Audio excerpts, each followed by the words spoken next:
পুষ্পার পর গত বছরের শেষটা অ্যানিমেল সিনেমা দিয়ে মাতিয়েছেন অভিনেত্রী রাশমিকা মান্দানা। যদিও অ্যানিমেল সিনেমায় নিজের চরিত্র নিয়ে উদাসীন থাকায় বেশ সমালোচনার শিকার হন তিনি। তবে চলতি বছরের আগস্টে মুক্তি পাওয়ার কথা রয়েছে তার বহুল আলোচিত সিনেমা পুষ্পা দ্য রুল। এর বাইরেও বেশ কয়েকটি সিনেমা হাতে রয়েছে তার।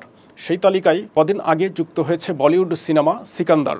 আরেকদিকে একের পর এক সিনেমা ফ্লপ হলেও শেষ মুক্তি পাওয়া টাইগার 3 দিয়ে ঘুরে দাঁড়িয়েছেন বলিউড ভাইজান সালমান খান। এবার এই দুই তারকার রোমান্স করবেন সিকান্দার সিনেমায়। সালমানের বিপরীতে কাজ করতে পেরে উচ্ছ্বসিত রাশমিকা। তবে সিনেমাটি শুরুর আগেই বিতর্কে মুখে পড়লেন রাশমিকা।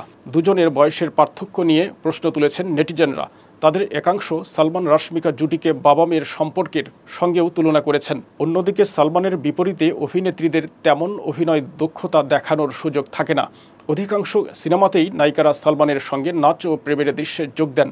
রাশমিকাও নিজের শেষ মুক্তি পাওয়া কয়েকটি সিনেমায় তাই করেছেন। সেই জায়গা থেকে রাশমিকা ভক্তরাও তাকে নিয়ে চিন্তিত। অনেকেই মনে করছেন সিকান্দার সিনেমাতেও হয়তো একই ভূমিকায় দেখা যাবে রাশমিকাকে। সমালোচকদের সমালোচনা, ট্রলের পাশাপাশি নিজের ভক্তদের শঙ্কা, সব মিলিয়ে সামাজিক যোগাযোগ মাধ্যমে রীতিমতো বেশ বিতর্কই তৈরি করেছে। অনেকেই মনে করছেন সিকান্দার সিনেমাতেও হয়তো একই ভূমিকায় দেখা যাবে রাশমিকাকে। সমালোচকদের সমালোচনা, ট্রলের পাশাপাশি নিজের ভক্তদের শঙ্কা, সব মিলিয়ে সামাজিক যোগাযোগ মাধ্যমে রীতিমতো বেশ বিতর্কই তৈরি করেছেন এই অভিনেত্রী।